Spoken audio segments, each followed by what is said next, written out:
Vamos falar de urbanismo, que eu acredito que seja, na verdade, o cerne central do que a gente precisa mudar em São Paulo. Diante deste problema de urbanismo que nós temos, derivam-se outros problemas de todas as áreas, desde saúde, educação, segurança, cultura. Então esse vídeo aqui provavelmente vai ficar um pouquinho mais longo, mas é importante entender de onde vem o problema, para se entender o problema, para a gente entender o que a gente quer e como a gente vai fazer para chegar lá. Primeira coisa que a gente tem que entender é que é um mito achar que São Paulo cresceu sem planejamento. Isso simplesmente não é verdade. É justamente o contrário. São Paulo cresceu com excesso de planejamento. Acontece que a realidade insistiu em não seguir o planejamento, prévio feito pelas pessoas que tentaram brincar de futurologia aqui em São Paulo. Um breve histórico de como tudo isso aconteceu, vamos lá. Em 1930 teve a lei do Getúlio Vargas, uma lei federal, que congelou o valor dos aluguéis e proibiu a construção do que chamamos hoje de kitnets. São apartamentos reduzidos, com metragem reduzida, para utilização muitas vezes individual. Em 1957, aqui em São Paulo, o então prefeito Anhânha Melo propôs o nosso plano diretor, que a meu ver foi um plano diretor elitista e um plano diretor moralista. Ele simplesmente proibiu ali a construção de unidades, de apartamentos menores de 90 metros. Segundo ele, os apartamentos não deveriam ser utilizados para fornicação e apartamentos menores de 90 metros seriam utilizados para isso. Então os apartamentos deveriam então ser utilizados para a criação de famílias, portanto todos acima de 90 metros quadrados. Em 1972 nós tivemos um plano diretor cujo slogan, e poucas pessoas sabem disso, poucos paulistanos conhecem essa história, nós tivemos um plano diretor cujo slogan era, de fato, São Paulo não pode crescer. E o que se fez em 1972 para que São Paulo não crescesse? A meu ver, um dos maiores erros da história da nossa cidade. Se limitou o potencial construtivo dos terrenos. Como assim? Quando você tinha um terreno de uma determinada metragem, instituiu-se ali recuos e limites de altura. Para você ter uma ideia, quase 90% da nossa cidade ficou limitada à construção de apenas 2 vezes o terreno. Ou seja, se você tinha um terreno ali de 100 metros quadrados, o máximo que você poderia construir era 200 metros quadrados dentro daquele terreno. Qual a consequência desses desastrosos planejamentos de São Paulo? Você espalhou a demanda, porque as pessoas continuaram chegando aqui em São Paulo, as pessoas continuavam vindo. E essas pessoas não simplesmente desapareciam. Nós tínhamos aqui chegando imigrantes de outros lugares do próprio estado, imigrantes de outros lugares do nosso país, imigrantes até de outros países chegando aqui em São Paulo. Essas pessoas, quando chegavam aqui, não conseguiam morar nas áreas centrais, portanto a cidade se espalhou, nós crescemos horizontalmente. Qual que é o grande problema de fazer isso? Quando você constrói a cidade para cima, quando você verticaliza a cidade, a maior parte da infraestrutura, inclusive física, a infraestrutura ali de água, esgoto, eletricidade, fica sob responsabilidade da iniciativa privada que vai construir para cima. Quando você espalha a cidade, toda a infraestrutura de água, esgoto, eletricidade, levar educação, levar saúde para essas pessoas passa a ser da iniciativa pública. Ou seja, você encarrega ainda mais o poder público de levar toda essa estrutura para as áreas mais periféricas da cidade e, como a gente bem sabe, isso não é feito de maneira eficiente. Olha só uma distorção da nossa cidade. Eu moro na Zona Leste. A Zona Leste de São Paulo tem aproximadamente 35% de todos os habitantes. Isso dá mais do que Campinas e o Uruguai inteiro juntos na Zona Leste. Acontece que a Zona Leste tem menos de 10% dos empregos. Ou seja, o que você está fazendo com a cidade? Você está falando para toda essa galera, para esse Uruguai, essa Campinas inteiro juntos, olha, vocês vão ter que se deslocar até as regiões centrais da cidade para trabalhar e depois vocês vão voltar para casa. É óbvio que isso vai travar a cidade. Nós temos que levar os empregos para as regiões mais periféricas da cidade. Por exemplo, você acha que faz sentido uma empresa de telemarketing estar na Paulista? Sendo que a maior parte dos seus operadores moram nas áreas periféricas da cidade? Não, essa empresa tem de ir para as áreas mais periféricas. Além disso, você acha justo que as áreas centrais da cidade, as melhores localizações, você tenha literalmente uma ilha de privilégios? Quando você pega a nossa foto aérea de cidade, você vê que a cidade ela tem ali os seus prédios e de repente, quando você pega o Jardim Europa, você vê um vale assim. E por que que isso acontece? Porque você tem pessoas que moram nesses lugares com o privilégio de não poder adensar os seus terrenos. Ou seja, você tem os terrenos extremamente caros, as pessoas para morar lá tem que ter muito dinheiro, e você tem essas pessoas nessas melhores localizações aproveitando toda a área central da cidade, e os trabalhadores da periferia tendo que morrer ali no trânsito das nossas vias para chegarem nos seus empregos, para poderem conseguir, inclusive, ter uma oportunidade de lazer no seu tempo livre. Há um outro mito aqui em São Paulo também, que a nossa cidade é muito densa. Isso não corresponde à realidade. Nós temos aqui uma densidade média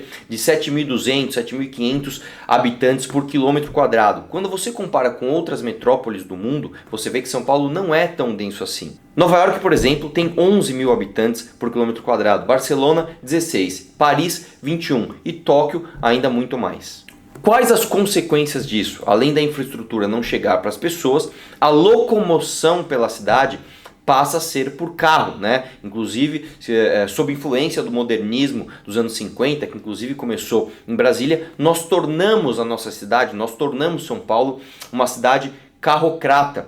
E não adianta hoje, agora nos anos 2020, você querer punir o usuário de carro. Não é assim que você vai tornar a cidade menos carrocrata. Nós temos diversos problemas derivados desse planejamento errôneo que foi feito aqui em São Paulo. Um deles, inclusive, são vários imóveis sem títulos de propriedade. Só para você ter uma ideia, aqui em São Paulo nós temos mais de 40 mil imóveis abandonados. Então, além desse problema de você espalhar toda a cidade, você tem muitos imóveis em desuso que causam outros problemas que nós vamos falar em outros vídeos, como por exemplo, Cracolândia, etc.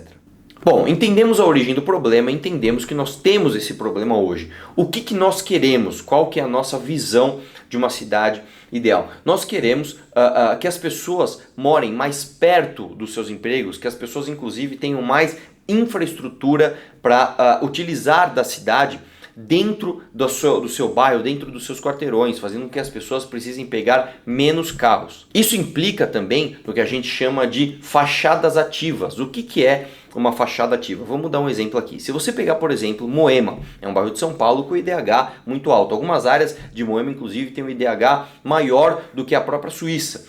Quando você anda em Moema de noite, em alguns lugares de Moema, você fica com medo, você se sente inseguro de andar lá. Por quê? Você tem muitos prédios cujo primeiro andar ou térreo são utilizados para vagas de carro, e aí você tem aqueles muros retos, sem ninguém olhando, e uma sequência desses muros. Então você vai numa rua dessa, é uma rua deserta, é uma rua que não é agradável ao pedestre andar nessas ruas. Você se sente quase que empurrado a pegar um carro e andar por essas ruas de carro. O que nós queremos? Nós queremos a fachada ativa, nós queremos as fachadas muito parecidas com as cidades que nós gostamos de visitar nos finais de semana. Muitos paulistanos viajam para Buenos Aires, para Barcelona, para Paris, como eu citei aqui, e adoram essa ideia de você ter um bistrozinho, um pet shop, um negocinho ali perto que você anda a pé e você vê toda aquela cidade circulando, as pessoas vivendo a cidade. A fachada ativa nada mais é do que isso, uma fachada sem recuo, então você não vai ter mais aquela necessidade de recuo para vagas de carro, e você tem uma cidade permeável, você anda pela cidade e você tem a vivência de entrar nos estabelecimentos.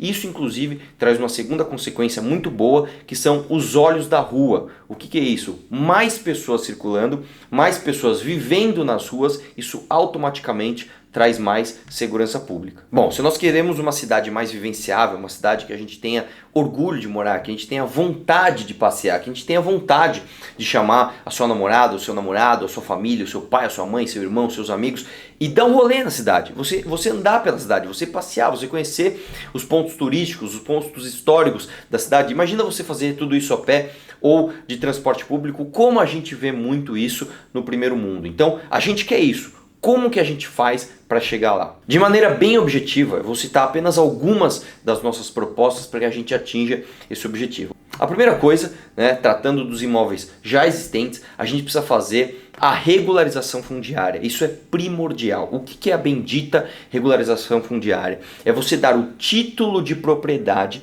para o proprietário daquele imóvel. Então, como eu falei anteriormente, tem muitos imóveis em São Paulo que ninguém sabe nem quem é o dono. Então você precisa fazer a regularização fundiária, você precisa dar o título de propriedade para aquele cidadão. Para você ter uma ideia, tem bairros em São Paulo, se você pegar, por exemplo, São Mateus, que mais de 80% dos imóveis não tem o título de propriedade. Mais de 80% dos imóveis não tem registrado em cartório quem é o dono daquela terra. Isso impossibilita de se fazer diversas coisas nesse terreno, como por exemplo, criar um empreendimento, seja ele comercial, seja ele residencial. Então nós temos que fazer a regularização fundiária antes de mais nada. Um segundo ponto que precisamos fazer aqui em São Paulo, né, é catalogar e vender os imóveis públicos. Para você ter uma ideia, tem imóveis públicos aqui em São Paulo, inclusive nas regiões centrais, que nem se sabe, a prefeitura muitas vezes nem sabe que ela é dona daquele imóvel. Então você precisa catalogar esses imóveis e vender esses imóveis, dar uso a esses imóveis. Muitos deles, inclusive, que são abrigos para traficantes de droga que promovem a Cracolândia aqui em São Paulo. Um terceiro passo que precisamos fazer é flexibilizar o uso dos imóveis. Os imóveis que já estão catalogados e podem ser vendidos, os imóveis que já têm ali o seu dono regularizado, eles precisam ter o seu uso flexibilizado. Muitas vezes aqui em São Paulo, a pessoa tem um imóvel e não consegue dar um uso diferente daquele que foi originalmente, que ele foi originalmente construído, e não por questões técnicas, muitas vezes por questões burocráticas, simplesmente porque uma pessoa com uma caneta na mão não assina um documento para que esse proprietário tenha um uso diferenciado daquele imóvel que ele já possui. Para novos imóveis, para novas construções aqui em São Paulo, eu proponho que a gente faça a extinção da necessidade de recuos. Hoje, por exemplo, em alguns lugares de São Paulo, se você vai construir um estabelecimento comercial, uma farmácia, um pet shop, um salão de cabeleireiros, muitas vezes você precisa deixar um recuo para vagas de carro. Como eu falei anteriormente, isso causa um problema. Você tira o pedestre da rua. Existem inúmeros estudos que mostram que quanto mais recuado da calçada estão os empreendimentos, menos pessoas circulam por ali.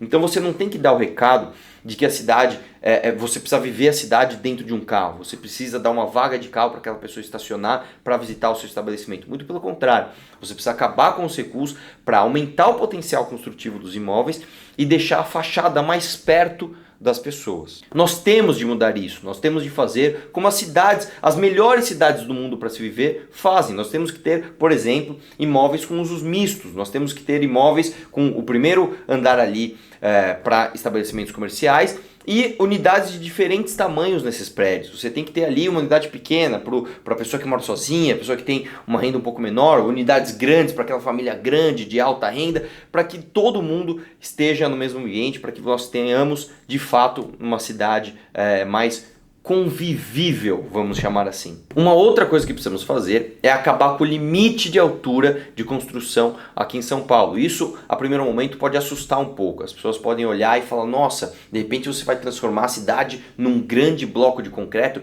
e não é isso que é visto ao redor do mundo quando se acaba com o limite de altura. Muito pelo contrário. Por você ter mais limites, por você ter mais potencial para explorar aquele terreno, você acaba deixando áreas verdes. Isso é agradável para todo mundo. Você acaba deixando recursos espontâneos, não impostos ali pelo poder público. E um outro mito que tem que ser desfeito aqui é de que você verticalizar a cidade, você vai causar mais trânsito. E não é o caso. Nós vamos falar mais de trânsito no outro vídeo só para trânsito, mas é justamente o contrário. Quando você adensa a cidade, quando num quarteirão você tem mais pessoas morando, acaba fazendo mais sentido você ter empreendimentos comerciais perto daquela demanda. Então você vai ter, como eu falei anteriormente, um salão de cabeleireiro, um pet shop, um mercado, um restaurante próximo das pessoas. Hoje, nos bairros onde você mora, provavelmente para você visitar esses empreendimentos que você vai procurar um serviço que vai ser prestado ou comprar alguma coisa, você provavelmente pega o seu carro. A ideia é que você faça como outras cidades desenvolvidas do primeiro mundo lhe convidam a fazer, que você faça todas essas atividades a pé, vivendo a cidade e se sentindo muito mais seguro. Uma outra coisa aqui em São Paulo que nós devemos acabar é um negócio chamado outorga onerosa. O nome parece um pouco complexo. E o que é outorga onerosa? Basicamente, você limita a construção de empreendimentos em São Paulo. Então você fala, você pode ir só até um limite. Porém, se você pagar, você pode exceder esse limite. O que acontece? Muitos imóveis, por exemplo, no início dos anos 2000, tinham outorgas onerosas de 400, 600, 700 reais o metro quadrado. Hoje, A última outorga onerosa que nós tivemos foi na região da Faria Lima. A outorga onerosa saiu por R$14 mil o metro. Só a autorização de construção. Eu não estou falando de custo de terreno, não estou falando de custo de obra, estou falando somente do custo de um burocrata com uma caneta na mão assinar e falar: você pode construir. Só isso saiu R$14 mil o metro quadrado. Então nós temos que acabar com a outorga onerosa. Uma outra coisa que devemos fazer aqui em São Paulo é flexibilizar as EIs. O que são os EIs? São zonas especiais de interesses sociais. Elas foram muito ampliadas no governo da Marta Suplicy aqui. E basicamente ele vem de um conceito onde você literalmente não pode elitizar a cidade.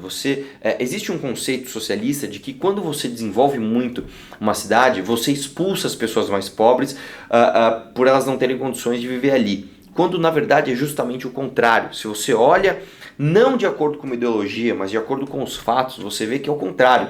Quando você faz o desenvolvimento de uma cidade, você acolhe essas pessoas, né? Esse conceito de gentrificação, ele simplesmente não condiz com a realidade. Então, o que são as EIs? São zonas na cidade onde você necessariamente deve construir moradias populares para suprir a demanda habitacional em São Paulo. Isso é um erro. E por que é um erro? Porque muitas vezes você tem ideias para trazer um estabelecimento comercial ou um estabelecimento cultural ou alguma coisa que vai fazer uma diferença muito positiva para aquele entorno e você simplesmente tem o seu processo, o seu projeto inviabilizado porque você tem a necessidade de naquele mesmo terreno construir habitações populares. Então, o que a gente quer fazer com a flexibilização das EIs não é simplesmente acabar com esse suprimento de demanda habitacional que nós temos em São Paulo. É flexibilizar para que quando você construi um estabelecimento comercial, você consiga levar essas unidades de habitação popular justamente para as áreas mais periféricas da cidade e viabilizar a construção de projetos positivos para a nossa cidade. Para finalizar, eu não vou me estender mais nesse tema, tem muita coisa para ser feita, a gente pode falar sobre isso com mais detalhes em outros vídeos, mas para o vídeo não ficar tão longo, eu vou encerrar aqui falando de uma coisa óbvia que todos nós temos intuitivamente como uma missão. Nós temos que desburocratizar a autorização de projetos em São Paulo. Para você ter uma ideia, aqui em São Paulo acontece uma coisa muito horrorosa, que é basicamente você ter a figura do arquiteto despachante. Você tem um arquiteto técnico que faz um projeto e aí você necessariamente tem que contratar um arquiteto normalmente ligado a alguém que ele conhece dentro do poder público para facilitar as aprovações, se é que você me entende, e esse arquiteto vai adaptar o projeto para que ele seja, entre aspas, aprovável. Isso é horrível para a nossa cidade. Nós precisamos fazer com que haja menos burocracia e que os projetos sejam aprovados por critérios técnicos e não por critérios de QI, de quem indica. Mexendo no nosso plano diretor, mexendo na nossa visão urbanística de cidade, nós solucionaremos todos os outros problemas que derivam disso e, por incrível que pareça, nós temos a derivação desses problemas na educação, na saúde, no transporte público. Por exemplo, a questão do minhocão. O minhocão não pode ser discutido sem antes se discutir plano diretor. A questão do trânsito, a questão dos transportes públicos não podem ser discutidas sem antes discutirmos urbanismo e plano diretor. Então, eu deixo aqui um breve resumo do que a gente quer fazer em termos de plano diretor, planejamento urbanístico, planejamento do uso do solo da cidade, para que a partir disso nós derivemos outras soluções.